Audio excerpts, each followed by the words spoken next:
Hello everyone, welcome to the session. Prelims sort of notification delay, no doubt. Post com ase, but jar selection hobo loga thake tar selection hoboe. Okay, amar hatot exactly 3 months ase. Chinta koribo logia kotha nai. Mor jeto session ase Assam Prelims Concure, he session to moi November 7 tarikhor pora start korisu. To aji most probably 4 mah hoi gol. To jiman khini session ma start korisu protekto topic ote duta duta MCQs dia goise. আৰু মই বিহুৰ পিছত কি কৰিম সেই Assam prelims কনকিউৰ এটা special MCQ session এটা লৈ আহিম ঠিক আছে মই যিমানখিনি টপিক পঢ়াইছো তাৰ দুটা দুটাকে এমসিকিউস লৈ দিম তোমালোকে এক্সামটো দিব পাৰিবা ঠিক আছে দেন এনালাইসিসৰ কাৰণে মই এটা ভিডিওছ এটা ৰাখি দিম হ'ব আৰু এতিয়া বহুত বেছি একো টেনচন ল'ব নালাগে পঢ়ি যোৱা এমসিকিউস খিনি বিলাক কৰি যোৱা প্ৰেক্টিস কৰি যোৱা মেইনছৰ এনসাৰ ৰাইটিং বিলাক বাদ দিয়া এথিক্স বাদ দিয়া এছে বাদ দিয়া okay extra informative jiman bilak videos ma sabo diu hebilak bad dia exam oriented study kora ঠিক আছে তো আমি আজি এটা exam oriented topic পালো হেকানে আমি লৈ আহিছো ওকে তো ইলেকশন তো আমি গম পালো হৈ গল after election government jetia form hobo যদি হে এনডিএ যদি government form হয় তো আসাম সিএম or এটা bold যদি আমি সাব যাও এটা কইছিলে যে ইউসিসি ইমপ্লিমেন্ট কৰিব ঠিক আছে কোড কৰিব অসমত ইউসিসিৰ ফুল ফৰ্ম কি হয় ইউনিফৰ্ম সিভিল কোড ঠিক আছে এটো কি কৰিব অসমত কি কৰিব ইমপ্লিমেন্ট কৰিব আমি আজি সাম ইউনিফৰ্ম সিভিল কোড কি হয় বহুতে বেছি ইম্পৰ্টেন্ট হয় যে আমাৰ আপকামিং প্ৰিলিমছৰ কাৰণে অসম চৰকাৰে বৰ্তমান ভাৰতীয় সংবিধানৰ 44 নম্বৰ অনুচ্ছেদ উল্লেখ কৰা নিৰ্দেশাত্মক নীতিৰ সৈতে সংগতি ৰাখি ৰাজ্যিক পৰ্যায়ত এক অভিন্ন দেৱানী বিধি কাৰ্যকাৰী কৰাৰ বাবে কাম কৰি আছে ঠিক আছে অৱশ্যে বিভিন্ন থলুৱা আৰু আদিবাসী জনসংখ্যাৰ বাসভূমি অসমৰ অন্যান্য জনগাঁথনিত বাস্তৱতাক এক সাৱধানী ভাৰসাম্য ৰক্ষাৰ প্ৰয়োজন তো আমি এতিয়া ডাইৰেক্টলি বুজি নাপাম ইউসিসি কি হয় সেইটো পঢ়িলে আমি যিখিনি কথা লিখিছে আমি সেইটো বস্তু গম পাম বাট বৰ্তমান আমি এটা বস্তু গম পালো ৰাজ্যৰ যিবোৰ নিৰ্দেশাত্মক নীতি আছে কি ডিপিএসপি ডাইৰেক্টিভ প্ৰিন্সিপাল অফ কি state policy DPSP article 44 mention কৰা আছে কি ইউনিফৰ্ম সিভিল কোড আৰু এই ইউনিফর্ম সিভিল কোড ইমপ্লিমেন্ট হ'ব যায় আছে কোড অসমত বাট তাত কিন্তু কেইটামান কন্ডিশন আছে আৰু সেই কন্ডিশন হোম মিনিষ্টাৰ অমিত শাহে কৈছে সেই কন্ডিশন কেইটা হ'ল যে অসমত যিখিনি তোমাৰ ট্ৰাইবেল পিপল আছে যিখিনি জনজাতীয় লোক আছে বা আদিবাসী লোক আছে তাহাতৰ কি নপৰে তোমাৰ ইউনিফৰ্ম সিভিল কোডৰ আন্ডাৰত তাহাতৰ নাহিব ঠিক আছে তো তাহাত কি হ'ব এক্সক্লুড হ'ব কিহৰ পৰা এক্সক্লুড হ'ব ইউনিফৰ্ম সিভিল কোডৰ পৰা এক্সক্লুড হ'ব ওকে ঠিক আছে আমি সাম ইউনিফর্ম সিভিল কোড কি হয় what is uniform civil code a proposal to formulate and implement personal laws that apply equally to all citizens regardless of their religion gender sexual orientation to cover area like marriage divorce inheritance and adoption এইগিটা মনত ৰাখিবা এই চাৰিটা বিবাহ বিয়া বিচ্ছেদ উত্তৰাধিকাৰ আৰু ঠিক আছে দন্তক গ্ৰহণ ঠিক আছে এডপশন যেটো আমি কও এই চাৰিটা কি হয় পাৰ্সোনাল ল হয় ঠিক আছে এই চাৰিটাৰ ক্ষেত্ৰত সবৰ কাৰণে ল এটা হ'ব বুলি ইউনিফৰ্ম সিভিল কোডে কৈছে ভাৰতত বসবাস কৰা জাতি ধৰ্ম ভাষা নিৰ্বিশেষে মেৰেজ ডিভোৰ্স ইনহেৰিটেন্স মানে মাক বাপেক মৰাৰ পিছত প্ৰপাৰ্টি কোনে পাব লৰাই কিমান পাব ছোৱালী কিমান পাব কাৰোবাৰ যদি লৰা ছোৱালী নাথাকে বাচ্চা এটা এডপ্ট কৰোতে কি প্ৰচিডিউৰ আছে জাতি ধৰ্ম ভাষা নিৰ্বিশেষে এটাই ল হ'ব ডিভোৰ্সৰ কাৰণে এটাই ল হ'ব ঠিক আছে মেৰেজৰ কাৰণে এটাই ল হ'ব এডপশনৰ কাৰণে এটা ল হ'ব আৰু ইনহেৰিটেন্সৰ কাৰণে কি হ'ব এটাই ল হ'ব এই এটা লত গোটেই ইণ্ডিয়াখন কি হ'ব গভৰ্ণ হ'ব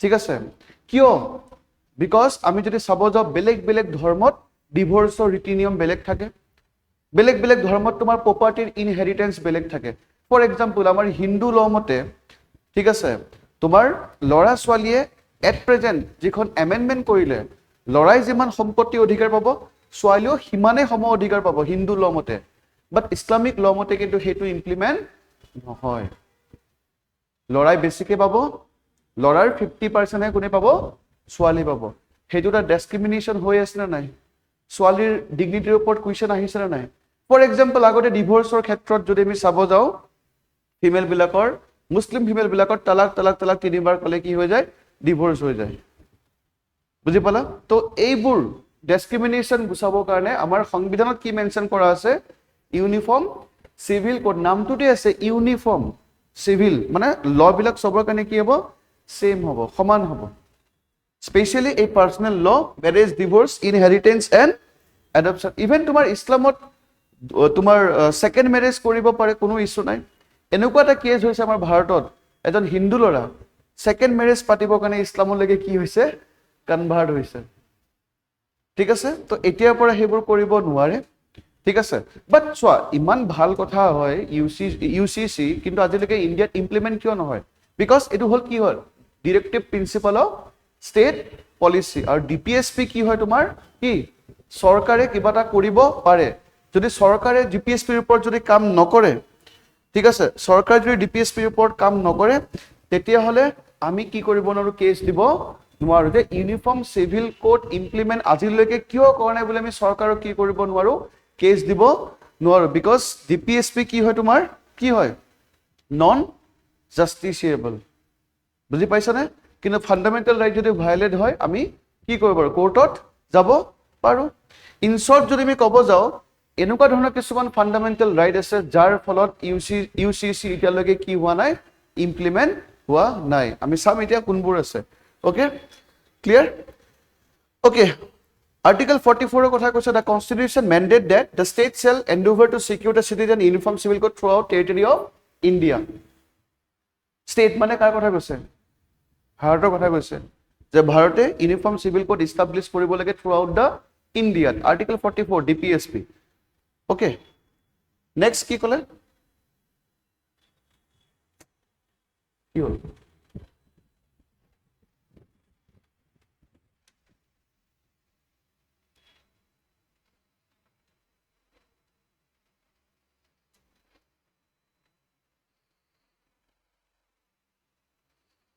ৰখিবা দেই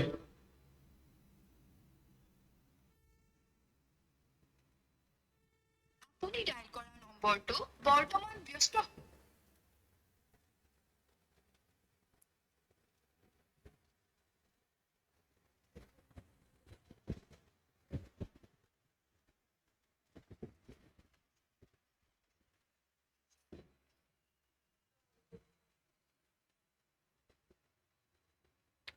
এই মাখিটো দিগদাৰ কৰিছে আহিছে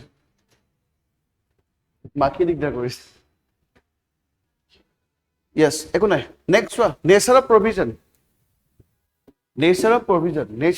যদি আমি চাব যাওঁ ইয়াত কি কৈছে as directive principle of state policy article 44 is non কি হয় justiciable আমি ৰাইট ষ্টেটক ক'ব নোৱাৰো যে ইউনিফৰ্ম সিভিল কোড ইমপ্লিমেন্ট কৰিব দিছে আৰ্টিকেল 44 ত কিয় ইমপ্লিমেন্ট কৰা নাই আমি কোৰ্টত যাব নোৱাৰো যদি ফান্ডামেন্টাল ৰাইট যদি ভায়োলেট হয় আমি ডাইৰেক্টলি কোৰ্ট যাব পাৰো কোৰ্টত যাব পাৰো ঠিক আছে নেক্সট কি কৈছে কোৰ কনফ্লিক্ট যদি কোৰ কনফ্লিক্ট মূল সংঘাত বিতৰ্কটো প্ৰায় অনুচ্ছেদ 44 আৰু অনুচ্ছেদ 14 আৰু 15 সমতাৰ অধিকাৰ আৰু বৈষম্যহীনতাৰ বিপৰীতে অনুচ্ছেদ 25 আৰু 26 ৰ ধৰ্মীয় স্বাধীনতাৰ মৌলিক অধিকাৰ আৰু ধৰ্মীয় পৰিক্ৰমা পৰিচালনাৰ মাজত ভাৰসাম্য ৰক্ষা কৰা কেন্দ্ৰ গঢ়ি তোলা হৈছে এইটো বুজি নাপাবা মই বুজালে বুজি পাবা এইটো বস্তুটো কি কৈছে ইয়াত হে এইখিনি বুজি পাইছা নাই এইখিনি বুজি পাইছা তো এই দুটা ইউসিজি কি হয় বুজি পালা দেন কোনটো আৰ্টিকেল বুজি পালা আৰ্টিকেল কিমান 44 এতিয়া আমি মূল সংঘাতটো আমি চাম যে ইউনিফৰ্ম সিভিল কোড ইমপ্লিমেন্ট কৰিলে প্ৰবলেমটো কোড হয় ওকে প্ৰবলেমটো আমি চাব গৈ আছো দুটা বস্তু আছে ইয়াত ফান্ডামেন্টাল ৰাইট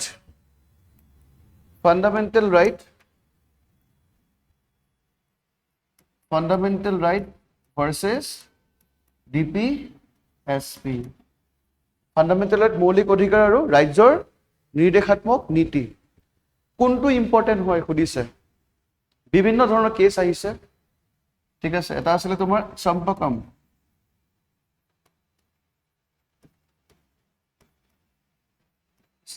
কেছত কৈছে 1951 ত কৈছে ফাণ্ডামেণ্টেল ৰাইট ভাৰ্চেছ যদি ডিপিএছপিৰ মাজত যদি কাজিয়া হয়, কোনটো ইম্পৰ্টেণ্ট পাব?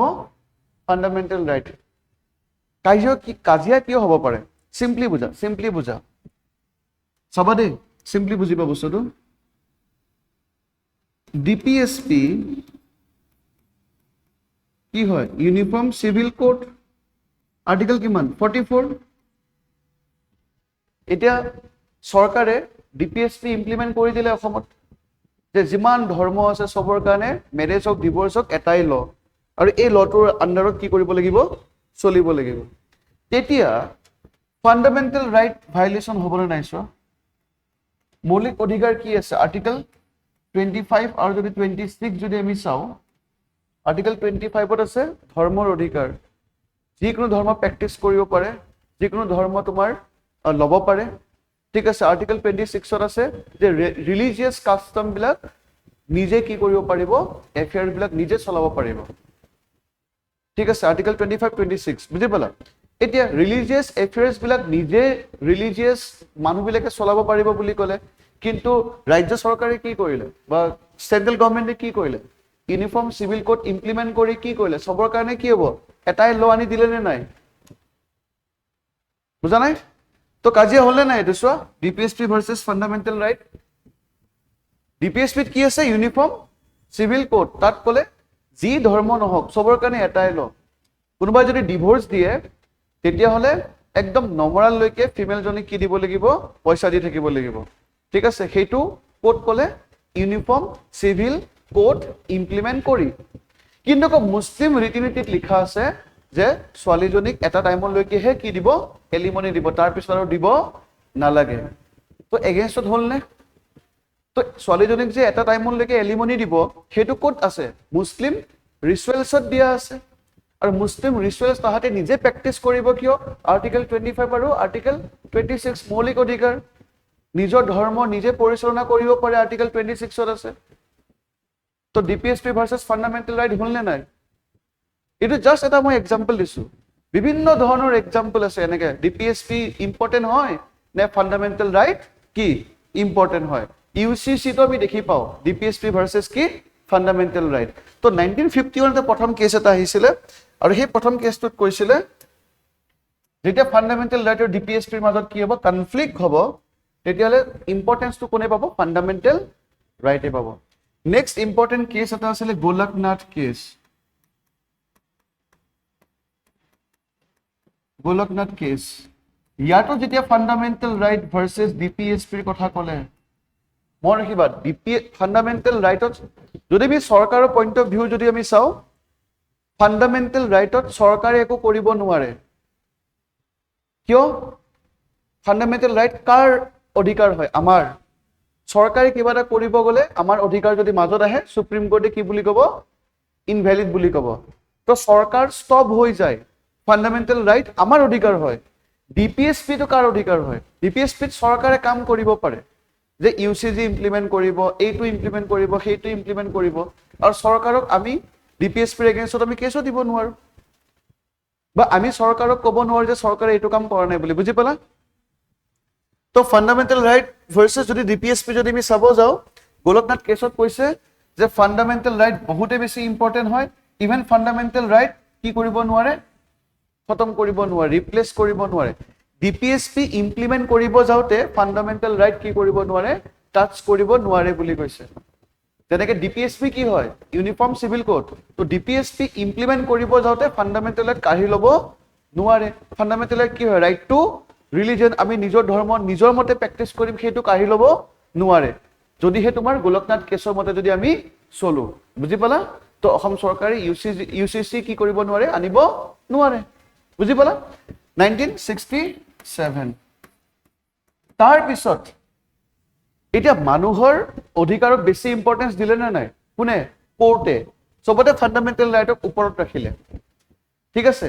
এতিয়া কি আহিব? তোমাৰ পাৰ্লিয়ামেণ্ট আহিব। পাৰ্লিয়ামেণ্ট আহিব। পাৰ্লিয়ামেণ্টে কি কৰিব? 25 constitution amendment and 42nd constitution amendment introduce কৰি ডিপিএছপিক ইম্পৰ্টেণ্ট দি দিব।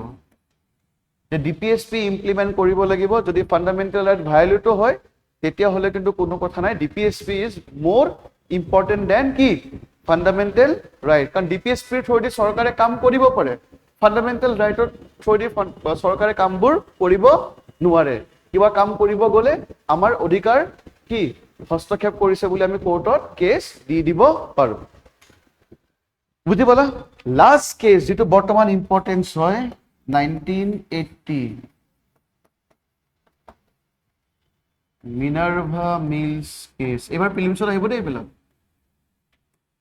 য'ত কৈছে যে এখন গাড়ী এটা চকাৰে চলিব নেকি নচলে দুটা চকা লাগিব তো ডিপিএছপিৰ ফাণ্ডামেণ্টেল ৰাইট দুটা এখন গাড়ীৰ দুখন কি হয় দুটা চকা হয় টু হুইল অফ সেম চেৰিয়েট বুলি কৈছে এখন ৰথৰ দুটা চকা মানে না ডিপিএছপি ইম্পৰ্টেণ্ট না ফাণ্ডামেণ্টেল ৰাইট ইম্পৰ্টেণ্ট তো কেনেকৈ চলিব বেলেঞ্চ কৰি চলিব লাগিব বুলি কৈছে কেনেকৈ চলিব বেলেঞ্চ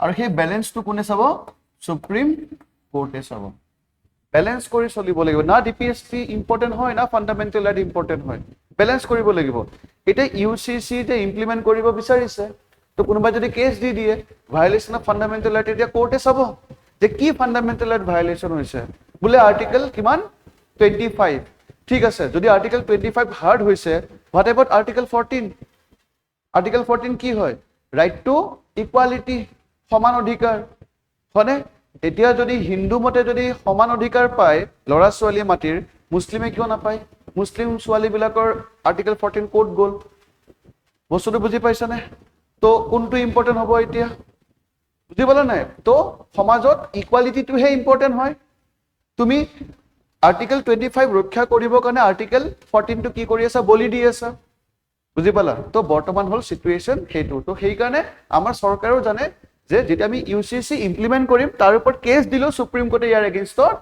নাযায় কাৰণ অলৰেডি গোৱা আৰু উত্তৰাখণ্ড দুখন ষ্টেট জনে ইউচিচি ইমপ্লিমেণ্ট কৰিছে ক্লিয়াৰ বাট অসমত ইউচিচি ইমপ্লিমেণ্ট কৰাৰ পিছতো কিন্তু অসমৰ যিবোৰ তোমাৰ আদিবাসী লোক আছে যিবোৰ জনজাতীয় লোক আছে সিহঁতৰ লগত কিন্তু যিবোৰ কাষ্টমছ আছে সিহঁতৰ কাষ্টমছবোৰ কি নহয় তাত ইউনিফৰ্ম চিভিল কোডৰ আণ্ডাৰত নাহে ট্ৰাইবেল বিলাকৰ যিবোৰ কাষ্টম আছে সেইবোৰ তেনেকৈ চলিব তুমি ক'ব নোৱাৰা ওকে ঠিক আছে বুজি পালানে বস্তুটো কি কৈছে এইটো বেসিক হয় তো আৰ্টিকেল 14 আৰু কি article 15 article 14 right to equality আৰু আৰ্টিকেল 15 কি প্ৰহিবিশন অফ ডিসক্ৰিমিনেশন তো এইটো বস্তু আমি মেইনটেইন কৰিব লাগিব আৰু আৰ্টিকেল 25 আৰু 28 25 26 হাৰ্ড নহয় বুলি কৈছে কিয় বিকজ আমি প্ৰথমতে 14 আৰু 15 কি কৰিব লাগিব মেইনটেইন কৰিব লাগিব ইকুৱালিটি ইম্পৰ্টেন্ট আৰ্টিকেল 25 26 ইম্পৰ্টেন্ট নহয় আৰু লগতে কৈছে যে এই যিমানসমূহ প্ৰেক্টিসেছ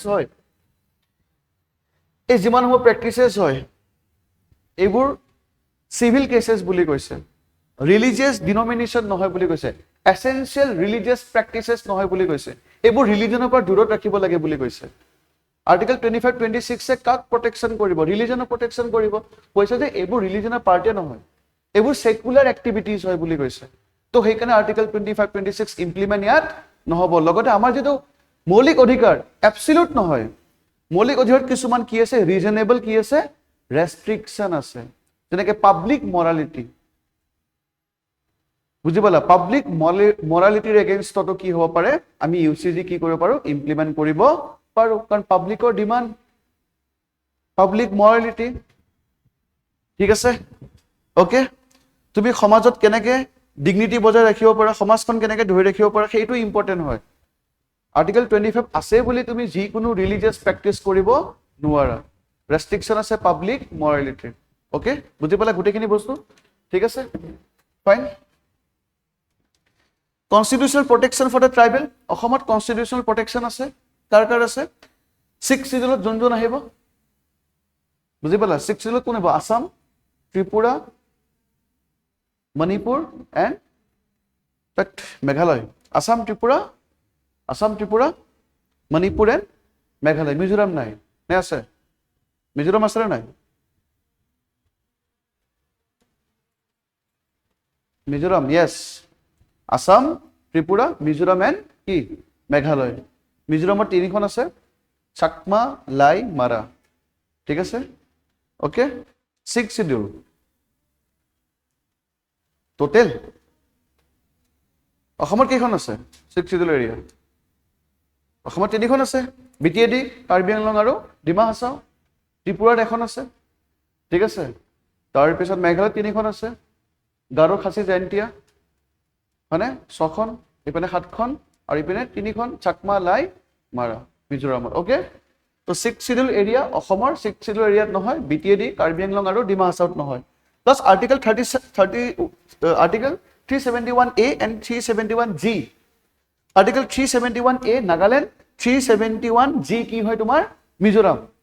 নাগালেণ্ড মিজোৰামত ডাইৰেক্টলি কোৱা আছে সিহঁতৰ নিজৰ কালচাৰবোৰ নিজৰ মতে চলিব, তাতো তোমাৰ ইউনিফৰ্ম চিভিল কোড কি নহয় ইমপ্লিমেণ্ট নহয়, ঠিক আছে। লগতে 5th শিডিউল যিবোৰ এৰিয়া আছে, 6 শিডিউলৰ বাহিৰে যিবোৰ এৰিয়াত ট্ৰাইবেল পপুলেশ্যন আছে সেইবিলাকত কি দিব তোমাৰ 5th শিডিউল এৰিয়া, ঠিক আছে। তো 5th শিডিউল এৰিয়াটো কি নহ'ব তোমাৰ UCC ইমপ্লিমেণ্ট নহয়। কিন্তু অসম যদি স্পেচিফিকেলি চাব যাওঁ, অসমত তোমাৰ যিখিনি 6 শিডিউল এৰিয়া আছে তাত কি নহয় ইমপ্লিমেণ্ট নহয়। লগতে যিখিনি আদিবাসী মানুহ আছে সিহঁতৰতো কি নহ'ব পাৰে তোমাৰ UCC ইমপ্লিমেণ্ট নহ'ব পাৰে, অ'কে, ঠিক আছে। Legislative competency, how can state pass a UCC? আমাৰ অসম চৰকাৰে UCC কেনেকৈ পাছ কৰিব পাৰে? কাৰণ কোৱা আছে যে যিটো 7th শিডিউল বিবাহ বিচ্ছেদ, উত্তৰাধিকাৰী আৰু দণ্ডক গ্ৰহণ নিয়ন্ত্ৰণ কৰা ব্যক্তিগত আইনসমূহৰ সমৱৰ্তী তালিকা, আমাৰ যিটো তোমাৰ কি লিষ্ট আছে কনকাৰেণ্ট লিষ্ট, এন্ট্ৰি 5 অফ কি কনকাৰেণ্ট লিষ্টত তোমাৰ পাৰ্চনেল লছ কোনবিলাক মেৰেজ, ডিভোৰ্চ, ইনহেৰিটেন্স, এডপশ্যন এইবিলাক দিয়া আছে। 3টা লিষ্ট আছে নে নাই? 7ম অনুসূচিত state list, central list and concurrent list. তো কনকাৰেণ্ট লিষ্টত ষ্টেটেও ল বনাব আৰু চেণ্টাৰো ল বনাব। তো এই কনকাৰেণ্ট লিষ্টৰ আণ্ডাৰত personal laws like marriage, divorce, adoption এইবিলাক আছে। তো ইয়াৰ ওপৰত ষ্টেটে কি বনাব ল বনাব, বুজি পালা? আমি চাই আছো যে ষ্টেটে কেনেকৈ UCC ইমপ্লিমেণ্ট কৰিব, কেনেকৈ কৰিব ষ্টেটে ক'ব যে কনকাৰেণ্ট লিষ্টত তোমাৰ এইবিলাক ছাবজেক্ট মেনশ্যন কৰা আছে আৰু কনকাৰেণ্ট লিষ্টত ষ্টেটে ল বনাব পাৰে। তো আমি ল বনাইছো, আমাৰ অসম চৰকাৰে কেনেকৈ ল বনায়, গোৱা বেলেগকৈ ল বনাব পাৰে, বুজি পালা? অসম চৰকাৰে বেলেগকৈ ল বনাব পাৰে, বা যিটো ল বনাব চবৰ কাৰণে কিন্তু ছেম হ'ব এক্সেপ্ট দ্য পিপল অফ কি 6 শিডিউল এণ্ড আদিবাসী। এতিয়ালৈকে বিলখন অহা নাই, জাষ্ট প্ৰপ'জড। ৰাজ্য বনাম কেন্দ্ৰ কি কৈছে ইয়াত? Because of its own concurrent list both parliament and state legislature, yes, ঠিক আছে। ইয়াত চেণ্টাৰ ল বনাব পাৰে আৰু ষ্টেটেও ল বনাব পাৰে বুলি কৈছে, বিকজ কোনটো লিষ্টত আছে concurrent list. Presidential assent, if a state UCC contradict an existing central law on personal matters, it requires the assent of the president under Article 254 to become operational in that area. আচ্ছা চোৱা, personal ল তোমাৰ কনকাৰেণ্ট লিষ্টত আছে নাই? কনকাৰেণ্ট list মানে অসমীয়াত কি হ'ব সমৱৰ্তী তালিকাত আছে। সমৱৰ্তী তালিকাত চেণ্টাৰ ল বনাব পাৰে, ষ্টেটো ল বনাব পাৰে।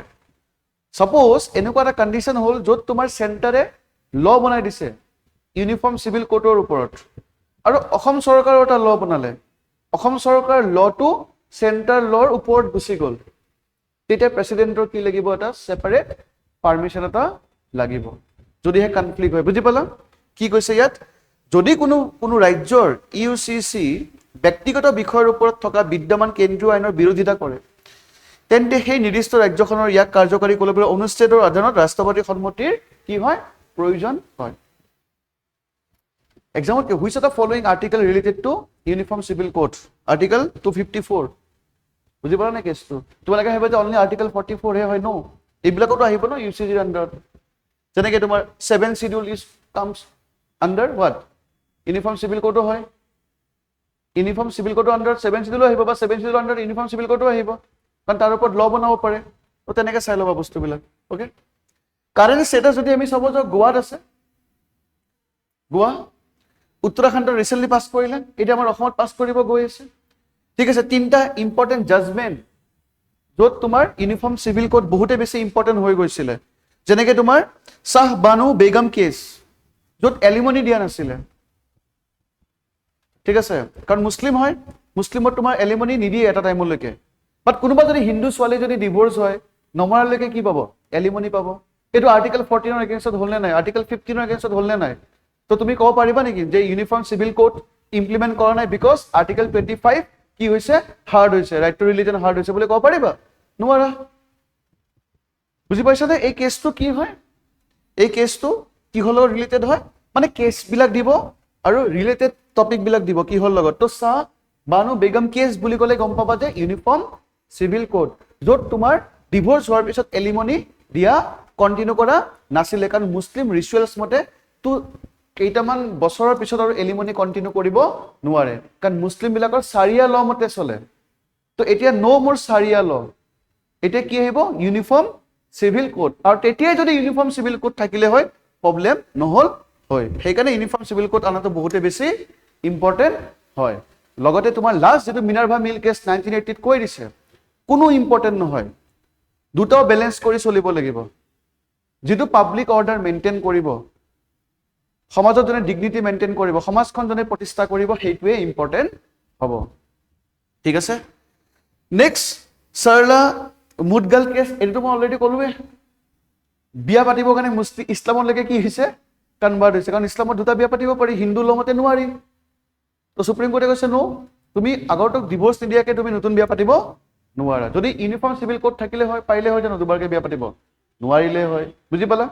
নেক্সট কি আছে, চায়াৰা বানু কেছ, এইটো তোমাৰ ট্ৰিপল তালাক। ইছলামিক লত কি হয়, তালাক দিয়ে ন, তালাক তালাক তালাক তিনিবাৰকে তালাক দিয়ে, হয় নাই? হিন্দুত পাৰিব নেকি? নোৱাৰে। তো এনেকুৱা ডিছক্ৰিমিনেশ্যন কি কৰি দিলে, গুচাই দিলে। অ'কে, ঠিক আছে, প্ৰিলিমছৰ MCQ কৰিবা।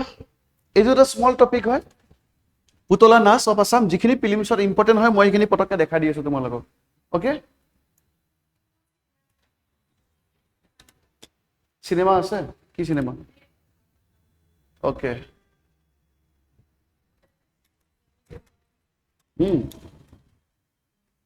চাৰসা cafe 10 group unite to revive Putala Nach in Assam. পুতলা নাচ চাই পাইছা? চাই পাইছা? তুমি চাই পাইছা? মই এবাৰ চাই পাইছোঁ, বহুত সৰুতে, এতিয়াতো নাথাকে পুতলা নাচ, বহুত কম। তোমালোকৰ পিনে হয়? নগাঁও থিয়েটাৰ টাইপৰ হয়, সেইটো আমি চাম, পুতলা নাচ। ঠিক আছে, আৰ্ট এণ্ড কালচাৰ ইম্পৰ্টেণ্ট হৈ যায়। অসমৰ পৰম্পৰাগত সূতা পুতলা নাচ। পুতলা নাচ আৰ্থিক সংকট আৰু আনুষ্ঠানিক প্ৰশিক্ষণৰ অভাৱৰ বাবে দ্ৰুতগতিত কি পাইছে, হ্ৰাস পাইছে। Okay, fine. এই শিল্পৰূপটো ৰক্ষা কৰিবলৈ চাৰসা কেফে 2026ত অংশগ্ৰহণকাৰীসকলে এখন ৰাজ্যিক পৰ্যায়ত সংস্থা গঠন কৰা, শৃংখলাবদ্ধ চিত্ৰনাট লিখনৰ প্ৰশিক্ষণ আৰম্ভ কৰে আৰু ব্যাপক দৰ্শকৰ আকৰ্ষণ কৰিবলৈ কাহিনীসমূহ আধুনিকৰণ কৰাৰ প্ৰস্তাৱ আগবঢ়ায়। বুজি পালা যে পুতলা নাচক আমি কেনেকৈ আগবঢ়াই নিব পাৰোঁ, তাৰ কাৰণে এটা ক'ব পাৰে ইয়াত তোমাৰ ইভেণ্ট এটা হৈ আছে বুলি আমি ক'ব পাৰোঁ। ক'ত হৈছে ইভেণ্টটো? চাৰসা কেফে। ঠিক আছে, গুৱাহাটী, চাৰসা কেফে 2026 গুৱাহাটী। অ'কে, পুতলা নাচ কি হয়, আৰ্ট ফৰ্ম হয়, ইম্পৰ্টেণ্ট হয়। হিষ্টৰিকেল কণ্টেক্সট শংকৰদেৱ, শ্ৰীমন্ত শংকৰদেৱৰ পৰা আহিছে। ঠিক আছে, লিটাৰেৰী ৰেফাৰেঞ্চ যদি আমি চাব যাওঁ, মহাভাৰত ৰামায়ণৰ ষ্টৰিজবিলাক কোৱা হয় পুতলা নাচত, চাব লাগিব, ফিল্মছৰ কাৰণে ইম্পৰ্টেণ্ট হয়। ট্ৰেডিশ্যনেল থিম যদি আমি চাব যাওঁ, ইয়াত epics which typically require large cast and elaborate কি ছেট আপ। অ'কে, চাৰসা কেফে 2026 যদি আমি চাব যাওঁ, ক'ত আছে? গুৱাহাটী, অসম। উদ্দেশ্য কি হয়, পুতলা নাচত কি কৰা, মডাৰ্ণিটি লৈ আনা, যাতে মানুহবিলাকে চাই আকৌ পুতলা নাচটো। কাৰণ যিবোৰ আৰ্টিষ্ট আছে পুতলা নাচ কৰি আছিলে, সেই আৰ্টিষ্টবিলাকৰ চিটুৱেশ্যন বহুতে বেছি বেয়া হৈ গৈছে। আৰু এটা আমি এনচিয়েণ্ট ফৰ্ম, শংকৰদেৱৰ এটা আৱিষ্কাৰ, আমি কিয় খতম হ'ব দিওঁ? ঠিক আছে, অ'কে। ভৌগোলিক বিস্তাৰৰ প্ৰধান কেন্দ্ৰসমূহ যদি আমি চাব যাওঁ, ইয়াত দিয়া আছে। প্ৰাচীন কালৰ পৰা প্ৰদৰ্শন চলোৱা উল্লেখযোগ্য স্থানসমূহ হ'ল মাখিবাহা, ক'ত আছে তোমাৰ? বৰপেটা। মুখখুলি, চন্দ্ৰকুছি, টিহু, ভেকুলী আৰু পিপলিবাৰী, এইবিলাকত খুব হয়। পিপলিবাৰী, মাখিবাহা এইবিলাক বৰপেটা নলবাৰী এৰিয়া। প্ৰধান জিলাসমূহ যদি আমি চাব যাওঁ, দৰং, বিশেষকৈ চিপাঝাৰ আৰু কি কালাইগাঁও, এইবিলাক জেগাত এতিয়াও আছে। নগাঁও, যোৰহাট, গোলাঘাট, মাজুলী। সত্ৰসমূহ প্ৰদৰ্শন বিশেষকৈ কমলাবাৰী সত্ৰ আৰু আউনীআটী সত্ৰতো হয়। ঠিক আছে, অ'কে। লোৱাৰ আছামত নলবাৰী এণ্ড দৰং পুতলা নাচ বুলি আমি যদি ক'ব যাওঁ। আপাৰ আছামত তোমাৰ ক'ত হৈ আছে? মাজুলী বেচিকেলি। কাৰ্যক্ষমতা কৌশল যদি আমি চাব যাওঁ, ইয়াত দিয়া আছে কেনেকৈ কি হয়, এইবোৰ মেইনছৰ কাৰণে ইম্পৰ্টেণ্ট হয়, ফিল্মছৰ কাৰণে ইমান ইম্পৰ্টেণ্ট নহয়। বাট দৰং জিলাত জালি পুতলি বুলি কোৱা হয় পুতলা নাচটোক। ঠিক আছে, আৰু যদি আমি চাব যাওঁ ইয়াত